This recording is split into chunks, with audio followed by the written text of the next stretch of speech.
Всем здрасте. В Питере долго можно ждать хорошей погоды и по полгода из дома не выходить. Но сегодня дождик,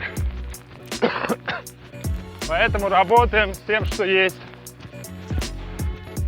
Всем спасибо. Короче, наушники начали выпадать из ушей, пришлось этот пидорский капюшон надеть.